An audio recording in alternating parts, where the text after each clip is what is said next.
Je voudrais te dire ce matin que tu es l'élu de ta famille. Certainement, tu te demandes, mais qu'est-ce qui motive cette servante de l'Éternel de dire quelque chose comme ça ce matin? Je veux que tu écoutes ce verset qui fait partie de l'histoire de Joseph en Égypte. Joseph, à un moment donné, a dit dans Genèse 45, verset 13, « Racontez à mon père toute ma gloire en Égypte et tout ce que vous avez vu. Et vous ferez descendre ici mon père au plus tôt. » Et effectivement, ses frères qui étaient venus en Égypte pour chercher à manger, étant donné que c'était une période de famine, et ne savaient pas que c'est lui qu'ils allaient trouver là-bas au pouvoir en tant qu'intendant, sont rentrés raconter effectivement la gloire de Joseph en Égypte. Et c'est après cela qu'il y a eu effectivement le mouvement migratoire de la famille de Joseph pour l'Égypte. Cette partie a été un point de prière pour moi pendant des années, pendant des mois. Et je veux partager ceci avec toi aujourd'hui. Parce que je sais qu'il y a une personne ici qui a besoin de ces paroles d'encouragement. Je veux te dire, tu es l'élu de ta famille. Là où Dieu t'a placé, il ne t'a pas placé là-bas pour rien. Il ne t'a pas élevé pour rien. Il ne t'a pas béni pour rien. Il ne t'a pas couvert de gloire pour rien. Je sais qu'un jour dans ta vie, tu diras, allez dire à mon père, allez dire à ma mère, allez dire aux miens à quel point Dieu m'a béni. À quel point Dieu m'a élevé sur la terre étrangère, dans ma nation, dans mon travail, dans mes entreprises, là où Dieu t'a béni. Tu auras ce témoignage. Et alors que tu auras ce témoignage, aie ce cœur d'amour pour tendre la main au tien. Aie ce cœur d'amour pour tendre la main à ceux-là qui t'ont connu dans le désert, à ceux-là qui t'ont connu alors que tu n'étais rien, à ceux-là qui t'ont supporté alors que toi-même tu ne connaissais pas ce que Dieu a réservé pour toi. Je veux te dire aujourd'hui, tu es l'élu de ta famille. Les Anglais disent you are the bread provider of your family. Dieu passera par toi pour nourrir ta famille. Dieu passera par toi pour bénir ta famille. Dieu passera par toi pour amener ta famille au salut. Dieu passera par toi pour sauver ta famille. Je veux t'encourager aujourd'hui, ne lâche pas. Vous savez, j'ai dit à une sœur un jour que les êtres humains oublient. Les êtres humains s'affaiblissent. Les êtres humains se découragent. Mais Dieu, le Dieu que nous servons, n'oublie pas.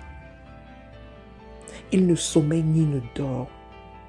Il ne se décourage pas. Il n'abandonne pas. Nous servons un Dieu fidèle.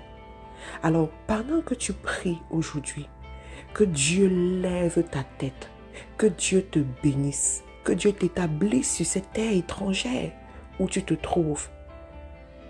Rappelle-toi que ce Dieu enregistre toutes tes prières.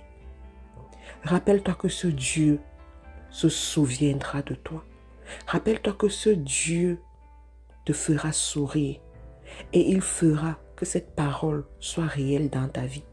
Que tu dises, allez raconter à mon père, allez raconter à ma mère la gloire que j'ai dans le pays où je suis. Que tu fasses venir ce père, que tu fasses venir cette mère pour qu'elle témoigne la gloire que tu expérimentes dans le pays où tu es. La gloire que tu expérimentes à tes sommets. Mon frère, ma soeur, ça a un autre goût. Je dis ça a un autre goût, tu ne peux même pas le décrire. Ceux qui l'ont déjà expérimenté, vous savez de quoi je parle. Je veux te dire, n'abandonne pas. Persévère. Va de l'avant. Continue. Dieu te donne la force. L'épreuve ne veut pas dire que tu dois abandonner. L'épreuve ne veut pas dire que ça ne va pas se réaliser. La difficulté sur ton chemin ne veut pas dire que Dieu est contre toi. Non, c'est pour te permettre de gagner en muscles. C'est pour te permettre d'écrire ton histoire. C'est pour te permettre de pouvoir te réjouir le jour de l'accomplissement. C'est pour te permettre de savoir témoigner le jour où ça va se réaliser. Alors je veux te dire ce matin, n'abandonne pas. Persévère, continue. Ne lâche pas dans la prière. Ne te compromets pas. Ne pense pas que Dieu n'écoute pas tes prières. Ne pense pas que Dieu a la main trop courte pour réaliser ce que tu veux. Ne pense pas que tu es disqualifié à cause de tes péchés. Parce que ça, c'est une ruse de l'ennemi. L'ennemi se place au bord de ton oreille pour te rappeler tes iniquités. Il se place là pour te rappeler tout ce que tu as fait qui n'était pas bien. Mais dis-toi que même si tu es tombé 99 fois, tu vas te relever 100 fois. Tu vas te relever 100 fois. Et c'est de ça qu'il s'agit. Il faut que tu te relèves. Il faut que tu continues. Il faut que tu aies la victoire sur cette situation. Et je sais que tu auras cette victoire. Alors ceci était mon mot d'encouragement pour toi aujourd'hui, prunelle des yeux de l'Éternel. Que Dieu te bénisse, que Dieu t'accompagne. Pour ceux qui ne se sont pas encore procuré le nouveau livre de Marthe Karine, qui est les 10 protocoles pour réussir son année, allez-y le faire. C'est un livre de chevet pour ceux qui veulent réussir avec Dieu. Vous allez voir les différents protocoles. Chaque mois, il y a quand même un protocole sur lequel vous pouvez vous apaisantir et respecter ce protocole. Si vous respectez ces protocoles chaque année, vous allez vous rendre compte que vous allez de gloire en gloire, de victoire en victoire et comment les choses se passent bien pour vous. Que Dieu vous bénisse. Au revoir.